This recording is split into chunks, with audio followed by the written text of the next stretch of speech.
ಮೋಹನ್ ವಿಶ್ವ 5 ಆಯ್ತು ಅಲ್ಲ, ಅದೆಲ್ಲ ಈಗ ತುಂಬಾ ಅಂಕಿಅಂಶಗಳನ್ನ ಹೇಳ್ತಾ ಹೋದ್ರೆ ಜನರು ಕನ್ಫ್ಯೂಸ್ ಆಗ್ಬಿಡುತ್ತೆ. ನಾನು ಕೇಳ್ತಾ ಇರೋದು ಸಿದ್ದರಾಮಯ್ಯನವ್ರ ಸರ್ಕಾರ ಕೊಟ್ಟಿರ್ತಕ್ಕಂಥ ಗ್ಯಾರಂಟಿ ಯೋಜನೆಗಳು ಒಂದು ಹಂತದಲ್ಲಿ ನೀವು ಇದನ್ನ ಜಾರಿಗೆ ತರಕ್ಕೆ ಆಗಲ್ಲ ಅಂದಿದ್ರಿ.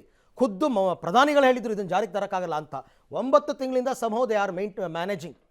ಈಗ ಅದನ್ನು ಕಂಟಿನ್ಯೂ ಮಾಡ್ತಾರೆ, ಯಾಕೆಂದರೆ ಪ್ರತಿಷ್ಠೆ ಪ್ರಶ್ನೆ ಸಿದ್ದರಾಮಯ್ಯನವರಿಗೆ. ಸೊ ಹಾಗಾಗಿ ನಿಮ್ಮ ಈ ಥರದಲ್ಲಿ ಅವ್ರು ಫೇಲ್ಯೂರ್ ಆಗಿದ್ದಾರೆ ಅನ್ನೋದಕ್ಕೆ ಗ್ಯಾರಂಟಿ ಯೋಜನೆಗಳ ಕಾರಣ ಅಂತನಾ ತಮ್ಮ ಆರೋಪ? ಹೇಗೆ? ನನಗೆ 2 ನಿಮಿಷ ಅನ್ಇಂಟರ್ಪ್ರಿಟ್ ಟೈಮ್ ಬೇಕು, ನಾನು ಆನ್ಸರ್ ಮಾಡ್ತೀನಿ ಆಯ್ತಾ. ನೋಡಿ, ನೀವು ಗ್ಯಾರಂಟಿ ಯೋಜನೆ ಒಂದು ಎಕ್ಸಾಂಪಲ್ ಕೊಡ್ತೀನಿ. ಇದು ಟೈಮ್ಸ್ ಆಫ್ ಇಂಡಿಯಲ್ಲಿ ಬಂದಿರುವಂಥ ರಿಪೋರ್ಟು. ಯಾವುದು? ಯುವ ನಿಧಿ ಸ್ಕೀಮ್ದು ಆಯ್ತಲ್ಲ. ಯುವ ನಿಧಿ ಸ್ಕೀಮ್ನಲ್ಲಿ ಇವ್ರ ಪ್ರಕಾರ 2022-23 ಗ್ರ್ಯಾಜುಯೇಟ್ ಆಗಿರುವಂಥವ್ರು ಒಟ್ಟು 5,28,000 ಗ್ರ್ಯಾಜುಯೇಟ್ಸ್. ಅದರಲ್ಲಿ ಇವರು ಯುವ ನಿಧಿ ಸ್ಕೀಮ್ನಲ್ಲಿ ಕೊಟ್ಟಿರೋದು ಕೇವಲ 3,500 ಜನಕ್ಕೆ. ಇವರು ಶಿವಮೊಗ್ಗದಲ್ಲಿ ದೊಡ್ಡ ಕಾರ್ಯಕ್ರಮ ಮಾಡಿದ್ರಲ್ಲ, ಕೇವಲ 3,500 ಜನಕ್ಕಷ್ಟೇ ಇವ್ರು ಕೊಟ್ಟಿರೋದು ಔಟ್ ಆಫ್ 5,28,000 ಗ್ರಾಜುಯೇಟ್ಸ್. ಇದರಲ್ಲಿ ಎಷ್ಟು ಜನ ನೋಂದಣಿ ಮಾಡಿಸ್ಕೊಂಡಿದ್ರು ಅದನ್ನ ಹೇಳಿ. ಅದನ್ನ ಹೇಳ್ತೀನಿ ಕೇಳಿ. 4,24,000 ಜನ ನೋಂದಣಿ ಮಾಡಿಸ್ಕೊಂಡಿದ್ರು. ಸರಿ, 4,24,000 ಜನ ಮಾರ್ಕ್ಸ್ ಕಾರ್ಡ್ ಬಂದಿತ್ತು. ಮಾರ್ಕ್ಸ್ ಕಾರ್ಡ್ ಇಲ್ಲ ಅಂದ್ರೆ ನಿಮ್ ನೋಂದಣಿ ಮಾಡ್ಕೊಳಕ್ಕಾಗಲ್ಲ. ಅದ್ರಲ್ಲಿ ನೋಂದಣಿ ಮಾಡಿಸ್ಕೊಂಡವರು 85,000 ಜನ. 85,000 ಜನದಲ್ಲಿ ಕೇವಲ 3,500 ಜನಕ್ಕೆ ಅಷ್ಟೇ ಕೊಟ್ಟಿದ್ದು. 81,500 ಅಪ್ಲಿಕೇಶನ್ ರಿಜೆಕ್ಟ್ ಮಾಡಿದ್ದಾರೆ ಸ್ಟ್ರೈಟ್ ಅವೇ. ಆಯ್ತಲ್ವಾ? ಇದು ಒಂದು ಪಾಯಿಂಟ್. 2ನೇ ಪಾಯಿಂಟ್, ಸರ್ ಹೇಳಿದ್ರು ಅನ್ಎಂಪ್ಲಾಯ್ಮೆಂಟ್ ಅಲ್ಲಿ ಕರ್ನಾಟಕ 4% ಇದೆ ಅಂತ. ಹಾಗಾದ್ರೆ ದೇಶದಲ್ಲೇ ಲೋಯೆಸ್ಟ್ ಇದ್ದಿದ್ರೆ ಯುವ ನಿಧಿ ಅಂತ ಸ್ಕೀಮ್ ಯಾಕೆ ಬೇಕಿತ್ತು? ಇವ್ರು ಹೇಳಿದೇನು ಹೇಳಿ, ಅನ್ಎಂಪ್ಲಾಯ್ಮೆಂಟ್ಗೋಸ್ಕರ ತರ್ತಿರೋದು ಅಂತ ತಾನೆ. ಯಾಕೆ ಬೇಕಿತ್ತು? ಸೊ ಅಲ್ಲಿಗೆ ಇದು ಕೇವಲ ಚುನಾವಣಾ ಗಿಮಿಕ್ ಅಂತ ಆಯ್ತಲ್ವಾ? ಇದು 1 ವರ್ಷದಲ್ಲಿ ಗ್ರಾಜುಯೇಟ್ ಆಗಿರ್ತಕ್ಕಂಥವ್ರ ಲೆಕ್ಕ ನೀವು ಕೊಡ್ತಾ ಇರೋದು. ಹಿಂದೆ ನಿರುದ್ಯೋಗ ವಿಚಾರದ ಬಗ್ಗೆ ತಾವು ಮಾತಾಡಿಲ್ಲ. ನಿರುದ್ಯೋಗ ಪ್ರಮಾಣ ತುಂಬಾ ಕಡಿಮೆ ಇದೆ ಅಂತ ಆರ್ಥಿಕ ತಜ್ಞರು ಹೇಳ್ತಾ ಇದಾರಲ್ಲ. ಕರ್ನಾಟಕದಲ್ಲಿ ನಮ್ಮ ಅವಧಿನಲ್ಲಿ ಫುಲ್ ಕಡಿಮೆ ಇತ್ತು ಆಯ್ತಲ್ಲ. ಅದನ್ನೇ ಕಂಟಿನ್ಯೂ ಆಗಿರೋದಂತ ಅವರು ಹೇಳ್ತಾ ಇರೋದು, ಮತ್ತಿನ್ನೇನು ಇಲ್ಲ ಅಲ್ಲಿ. ಸೊ ಹಾಗಾದ್ರೆ ಯೋಜನೆನೇ ಬೇಕಾಗಿರಲಿಲ್ಲ, ಅವೈಜ್ಞಾನಿಕ, ಕೇವಲ ಓಟ್ಗೋಸ್ಕರ ಅಂತ. ನಿಕೇತ್, ನನಗೆ ಇವ್ರು ಹೇಳ್ತಾ ಇರ್ತಕ್ಕಂಥದ್ದು Yuva Nidhi is it fact or not? Sir, ಈಗ ಯುವ ನಿಧಿ ಸ್ಕೀಮ್ ಅನ್ನ ನಾವು ಘೋಷಣೆ ಮಾಡಿ ಎಷ್ಟು ತಿಂಗಳಾಯ್ತು? ಸರ್ಕಾರ ಬಂದಾಗಲೇ ಘೋಷಣೆ ಇಲ್ಲ ಅಂದ್ರೆ ನಾವು ಇಂಪ್ಲಿಮೆಂಟ್ ಮಾಡ್ತೀವಿ. ಇಂಪ್ಲಿಮೆಂಟ್ ಮಾಡಿದ್ದು ಈ ಡಿಸೆಂಬರ್ ಇಲ್ಲ, January, in the month of January. Okay. ಈಗ ಇನ್ನೂ we are in February. Okay. ಅವ್ರು ಮಾಡ್ತಿರೋ ಆರೋಪಕ್ಕೆ ಯಾವುದು ಹುರುಳೇ ಇಲ್ಲ. ನಾನು ಯಾಕೆ ಹೇಳ್ತಾ ಇದ್ದೀನಿ ಅಂತಂದ್ರೆ ಟೈಮ್ ಇದೆ. ಫಸ್ಟ್ ಅಲ್ಲ, 5 ವರ್ಷ ಅಲ್ಲ ಸರ್. ಈಗ ಜಾನ್ವರಿ ಒಳಗಡೆ ನಾವು ಅದನ್ನ ಇಂಪ್ಲಿಮೆಂಟ್ ಮಾಡ್ತೀವಿ ಅಂತ ಹೇಳಿದೀವಿ. ಇನ್ನೊಂದು ಅಕಾಡೆಮಿಕ್ ಇಯರ್ ಮುಗಿಬೇಕು. ಹೌದು, ಇನ್ನೊಂದು ಅಕಾಡೆಮಿಕ್ ಇಯರ್ ಮುಗಿಯೋಷ್ಟೊತ್ತಿಗೆ ಮುಗಿದು ರಿಸಲ್ಟ್ ಬಂದು ಅವ್ರು ಗ್ರಾಜುಯೇಟ್ಸ್ ಆಗೋದಕ್ಕೆ ಇನ್ನೂ 7-8 ತಿಂಗಳಿದೆ. 7-8 ತಿಂಗಳಿದೆ. ಒಂದ್ ನಿಮಿಷ. ಮತ್ತು ಇವತ್ತೇನು ಅವ್ರು ಹೇಳಿದ್ರು, ಇಷ್ಟು ರಿಜೆಕ್ಟ್ ಆಗಿದೆ, ಅಷ್ಟು ರಿಜೆಕ್ಟ್. ನಾವು ಬಹಳ ಸ್ಪಷ್ಟವಾಗಿ ಹೇಳಿದ್ದೀವಿ, ಡಿಗ್ರಿ ಈ ಸಾಲಿನಲ್ಲಿ ಡಿಗ್ರಿ ಮುಗಿಸಿ 2 ವರ್ಷದೊಳಗಡೆ ಇದೇನು ಆಗಿರುವಂತ ಕೆಲಸ ಸಿಗದೆ ಇದ್ದವ್ರಿಗೆ ಅಂತ. ಈಗ ಯಾರೋ ಈಗ ಅಪ್ಲಿಕೇಶನ್ಸ್ ಬಂದಿರ್ತವೆ, ಮಾರ್ಕ್ಸ್ ಕಾರ್ಡ್ ಬಂದಿರ್ತವೆ. ಅವನ ಇದೇನೋ ರಾಂಗ್ ಇನ್ಫಾರ್ಮೇಶನ್ ಇಂದ ಯಾರೋ 10 ವರ್ಷದಿಂದ ಡಿಗ್ರಿ ಮಾಡಿರೋನು ಅಪ್ಲಿಕೇಶನ್ ಹಾಕಿದ್ರೆ, ಮಾರ್ಕ್ಸ್ ಕಾರ್ಡ್ ಕಳಿಸಿದ್ರೆ ಅದೆಲ್ಲವೂ ಕೂಡ ಅಕ್ಸೆಪ್ಟ್ ಆಗೋಕೆ ಸಾಧ್ಯ ಇಲ್ಲ, ಆಗಲ್ಲ. ಮತ್ತು ನಾನು ಈಗ ಈ ಗ್ಯಾರಂಟಿಗಳನ್ನ ಬಹಳ ಅತ್ಯುತ್ಕೃಷ್ಟವಾಗಿ ಅನುಷ್ಠಾನ ಮಾಡಬೇಕು ಅನ್ನೋ ಕಾರಣಕ್ಕೋಸ್ಕರವೇ ಒಂದು ಸಪರೇಟ್ ಕಮಿಟಿಯನ್ನು ಮಾಡಿ ಗ್ಯಾರಂಟಿಯನ್ನು ಅನುಷ್ಠಾನ ಯಾವ ಪ್ರಮಾಣದಲ್ಲಿ ಅದು ಆಗ್ತಾ ಇದೆ ಅನ್ನೋದನ್ನ ರೀಚೆಕ್ ಮಾಡೋದಕ್ಕೋಸ್ಕರ ಸರ್ಕಾರ ಬಹಳ ಕಾಳಜಿ ವಹಿಸಿ ಕೆಲಸ ಮಾಡ್ತಾ ಇದೆ. ಆರೋಪಕ್ಕೋಸ್ಕರ ಅವಕಾಶ ಕೊಡಬೇಕು. ನಾನು ಹೇಳಿದ್ದು 85,000ದಲ್ಲಿ 3,500 ಅಂದ್ರೆ 96% ರಿಜೆಕ್ಟ್ ಆಗಿರೋದು. ಆಯ್ತಲ್ಲ. ಆದ್ರಿಂದ ಅದು ಆಮೇಲೆ ಮಾಡ್ತೀನಿ, ಇಮೇಲ್ ಮಾಡ್ತೀನಿ, ಆ ಪ್ರಶ್ನೆ ಬರೋದೇ ಇಲ್ಲ. ಹಾಕಿರೋ ಅಪ್ಲಿಕೇಶನ್. ನೆಕ್ಸ್ಟ್ ಈಗ ಇವ್ರು ಏನ್ ಹೇಳಿದ್ರು, ಮುಗಿಸ್ಬಿಡ್ತೀನಿ, ಒಂದು ನಿಮಿಷ ಮುಗಿಸ್ಬಿಡ್ತೀನಿ. ನೆಕ್ಸ್ಟ್ ಪಾಯಿಂಟ್ ಕೇಳಿಸ್ಕೊಳ್ಳಿ. ಇನ್ಫಾರ್ಮೇಶನ್ ಹೋಗಬಾರ್ದು ಅಷ್ಟೇ.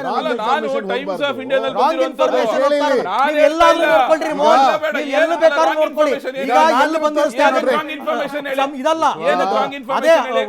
ಶ್ವೇತ ಪತ್ರ ಏನಲ್ಲ ಅಲ್ವಾ? ಸರಿ, ಆಯ್ತಪ್ಪ. ಇವಾಗ ಬಂದೆ, ಒಂದ್ ನಿಮಿಷ ಬಂದೆ. ಬೇರೆಯವ್ರಿಗೆ ಅವಕಾಶ ಕೊಡಲ್ಲ ದೇವರಾಜ್. ಇಲ್ಲ ಹಂಗಲ್ಲ ದೇವರಾಜ್, ಒಂದ್ ನಿಮಿಷ ಇರಿ. ಎಲ್ಲಾ ಟೈಮು ನಿಮಗೆ ಕೊಡಕ್ಕಾಗಲ್ಲ. ಮೋಹನ್, ಒಂದ್ ನಿಮಿಷ. ದೇವರಾಜ್, ಈಗ ನಾನು ನಿಮ್ಗೂ ಅದಕ್ಕೆ ಬರ್ತಾ ಇದ್ದೀನಿ, ಅದೇ ಪ್ರಶ್ನೆಗೆ ಬರ್ತಾ ಇದ್ದೀನಿ. ನನ್ನ ಪ್ರಶ್ನೆ ಇರ್ತಕ್ಕಂಥದ್ದು, ಗ್ಯಾರಂಟಿ ಯೋಜನೆಗಳಿಂದ ಆರ್ಥಿಕತೆ ಹಳಿ ತಪ್ತಾ ಇದೆಯಾ? ಇದು ನನ್ನ ಪ್ರಶ್ನೆ ಅಷ್ಟೇನೆ.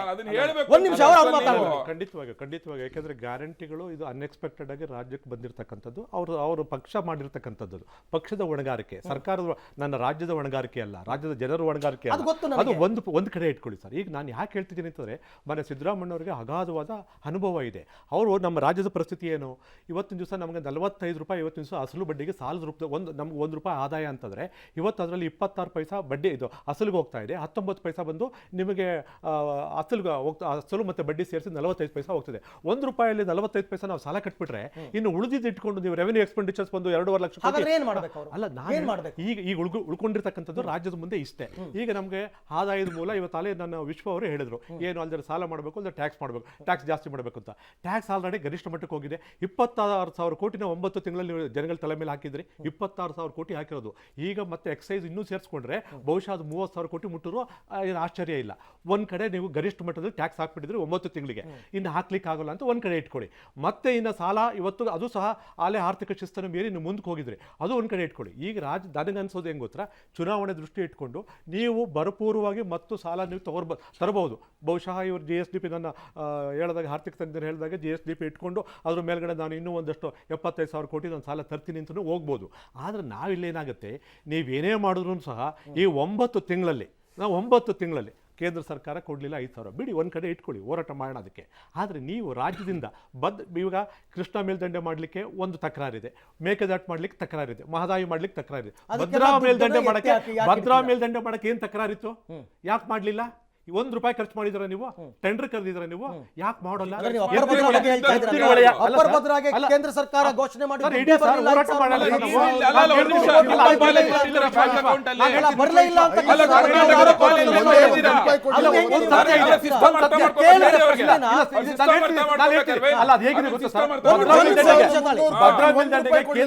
ಕೇಳಬೇಕಾದ್ರೆ ನಾವು ಯುಟಿಲೈಸೇಷನ್ ಸರ್ಟಿಫಿಕೇಟ್ ಕೊಡಬೇಕು.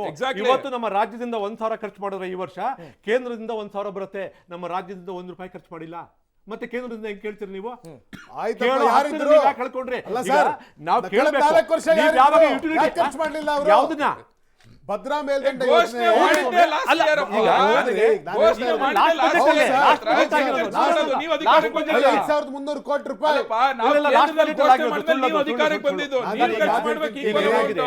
ನೋಡಿ. ಈಗ ನಾನು ಅಲ್ಲೇ ಹೇಳಿದೆ, ಶ್ರೀಯುತ ಆದರ್ಶ್ ಅವ್ರು ನಾನು ಹೇಳ್ತೀನಿ ಅಂತಂದೆ. ಈಗ ಏನ್ ಮಾಡ್ತೀವಿ, ಸರ್ಕಾರದಲ್ಲಿ ಇರ್ತಕ್ಕಂಥವ್ರು ಜನಗಳನ್ನ ಎಷ್ಟು ಚೆನ್ನಾಗಿ ನಾವು ಫೂಲ್ ಮಾಡ್ತೀವಿ ಅಂತಂದ್ರೆ ಈಗ ಏನಾಗುತ್ತೆ, ಎರಡಕ್ಕೂ ತಾಳಮೇಳ ಇಲ್ಲ. ಒಂದ್ ಕಡೆ ಸಾಲ, ಟ್ಯಾಕ್ಸು, ಮತ್ತೆ ನಾವು ಮಾಡೋ ಖರ್ಚುಗಳಿಗೆ ತಾಳಮೇಳ ಇಲ್ಲದೆ ಇದ್ದಾಗ ನಾವೇನು ಮಾಡ್ತೀವಿ, ಘೋಷಣೆ ಅಂತೂ ಮಾಡಿಬಿಡ್ತೀವಿ. ಜನಗಳನ್ನ ರಂಜಿಸಬೇಕು ಅಥವಾ ಅವ್ರು ಮೆಚ್ಚುಗೆ ಪಡಿಬೇಕು ಅಥವಾ ಚುನಾವಣೆ ಎದುರಿಸಬೇಕು, ಯಾವುದೋ ಒಂದು ಕಂಪಲ್ಷನ್ ಸಿಕ್ಕಾಕೋತೀವಿ, ಘೋಷಣೆ ಮಾಡ್ತೀವಿ. ಆದರೆ ನೀವು ಅನುಸರಣಾ ವರದಿ, ಕಾಂಪ್ಲೈನ್ಸ್ ರಿಪೋರ್ಟ್ ಅಂತ ತಗೋತೀವಿ ಬಜೆಟ್ ಆದಮೇಲೆ. ಈಗ ಬರುತ್ತೆ, ಇವಾಗ ಬಜೆಟ್ ಮಂಡನೆ ಮಾಡ್ತಿದ್ದಂಗೆ ಅದ್ರಲ್ಲಿ ಗೊತ್ತಾಗುತ್ತೆ ಎಷ್ಟು % ಇಂಪ್ಲಿಮೆಂಟ್ ಮಾಡಿದೀವಿ ಅಂತ. ಘೋಷಣೆ ಮಾಡಿರೋ ಯೋಜನೆಗಳೇ ಕೈ ಬಿಟ್ಬಿಡ್ತೀವಿ. ಈಗ ಹೋದ ವರ್ಷ 1,000 ಕೋಟಿ ಮೇಕೆದಾಟು ಮಾಡೋರೆ, 1,000 ಕೋಟಿ ಮೇಕೆದಾಟು ಮಾಡಿದ್ರು, ಖರ್ಚಾಯ್ತು 1 ಪೈಸಾ?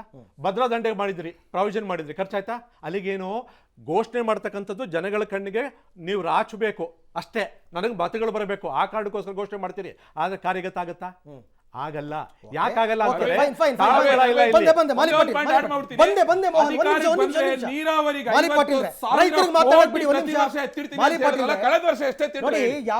ನಾನು ನಿಮ್ಮನ್ನ ನೀವು ಯಾವುದೇ ಪಕ್ಷಕ್ಕೆ ಸೇರಿದವರಲ್ಲ ಅನ್ನೋ ಕಾರಣಕ್ಕೋಸ್ಕರ ಈ ಪ್ರಶ್ನೆ ಕೇಳ್ತಾ ಇರ್ತಕ್ಕಂಥದ್ದು. ಪ್ರತಿ ಬಾರಿ ಬಜೆಟ್ ಯಾವುದೇ ಸರ್ಕಾರ ಮಂಡನೆ ಮಾಡಿದಾಗ್ಲೂ ಕೂಡ ನಮ್ದು ರೈತರ ಬೇಡಿಕೆಗಳು ಒಂದಿಷ್ಟು ಇರುತ್ತೆ.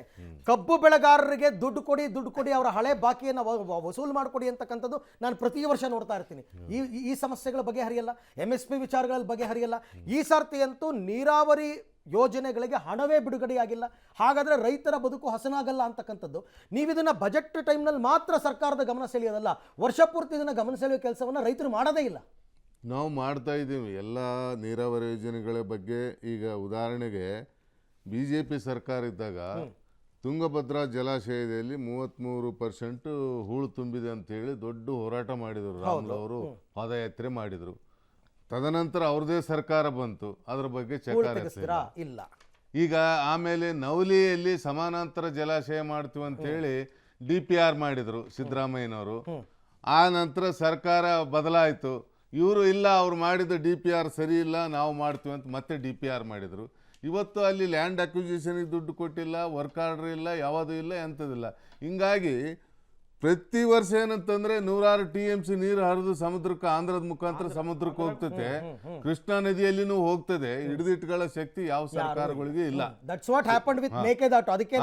ಯಾವ ಸರ್ಕಾರಗಳು ಅದನ್ನು ಮಾಡಿಲ್ಲ. ಮತ್ತೆ ಅದ್ರಾಗ ಏನು ಈಗ ಇವತ್ತು ಇವರು ಟ್ಯಾಕ್ಸ್ ಕಲೆಕ್ಷನ್ ಕಡಿಮೆ ಆಗಿರ್ಬೋದು ಅಂತಂದ್ರೆ, ಆದರೆ ಸಿದ್ದರಾಮಯ್ಯನವರು ಮೊನ್ನೆ ಅಂಕಿಅಂಶಗಳು ಕೊಟ್ಟರು. ನಾವು ಮೀಟಿಂಗ್ ಹೋದಾಗ 1,87,000 ಕೋಟಿ ಕೇಂದ್ರದಿಂದ ಬರಬೇಕಾಗಿದೆ ನಮಗೆ. 1,87,000 ಕೋಟಿ ನಮಗ್ ಬಂದ್ರೆ ಇಲ್ಲಿ ಎಷ್ಟಾದ್ರೂ ಕೆಲಸಗಳು ಮಾಡ್ಬೋದಿತ್ತ ಪ್ರತಿ ಖಂಡಿತ it's A huge amount. Use amount. ಒಂದು ವಿಧಾನಸಭೆಗೆ ಕನಿಷ್ಠ 8-10 ಕೋಟಿ ಕೊಡ್ಬೋದಾಗಿತ್ತು ಅವರು ಯಾವುದಾದ್ರೂ ಅಭಿವೃದ್ಧಿ ಕೆಲಸಗಳಿಗೆ. ಅದನ್ನೆಲ್ಲ ಮಾಡಿಲ್ಲ. ಇವತ್ತು ಡಬಲ್ ಇಂಜಿನ್ ಸರ್ಕಾರ ಅಂತ ಹೇಳಿ ಎರಡೂ ಸರ್ಕಾರಗಳು ಬಿಜೆಪಿ ಇದ್ದಾಗ, ಇಲ್ಲಿ ಕರ್ನಾಟಕದಲ್ಲಿ ಬಿಜೆಪಿ ಇದ್ದಾಗ ಏನಂತ ಅಭಿವೃದ್ಧಿ ಏನಾಗಿಲ್ಲ. ಯಾವುದೇ ನೀರಾವರಿ ಯೋಜನೆಗಳಿಗೆ ಭದ್ರ ಕೊಡ್ತು ಅಂತ ಹೇಳಿದ್ರೆ ಇದುವರೆಗೂ 1 ಪೈಸಾ ಕೊಟ್ಟಿಲ್ಲ. ಅದಕ್ಕೆ ಯಾವುದಕ್ಕೂ ವಿಶೇಷ ಅನುದಾನ ಯಾವುದು ಕೇಂದ್ರದಿಂದ ಬಂದೇ ಇಲ್ಲ ನಮ್ಮ. ಎಸ್ ಎಸ್ ಎಸ್ ಎಸ್ ಇದು ಇದು ಇದು ಆಕ್ಚುಯಲ್ ಫ್ಯಾಕ್ಟ್. ನಿಮ್ಗೆ ಅವಕಾಶ ಕೊಡ್ತೀನಿ ಮೋಹನ್, ಒಂದ್ ನಿಮಿಷ ಮೋಹನ್, ಒಂದ್ ನಿಮಿಷ. ಇಲ್ಲಿ ಫ್ಯಾಕ್ಟ್ಗಳು ನಾವು ನೋಡ್ತಾ ಹೋದ್ರೆ ಅಂಕಿಅಂಶಗಳು ತುಂಬಾ ಜನರ ತಲೆಗೆ ಹೋಗಲ್ಲ. ಬಟ್ ಯೋಜನೆಗಳನ್ನು ಅನುಷ್ಠಾನ ಮಾಡಿದ್ದು ಜಾರಿಗೆ ಬಂತಾ ಇಲ್ವಾ ಇದನ್ನ ಮೌಲ್ಯಮಾಪನ ಮಾಡ್ತಕ್ಕಂಥವ್ರು ಯಾರು? ಈ ಪ್ರಶ್ನೆ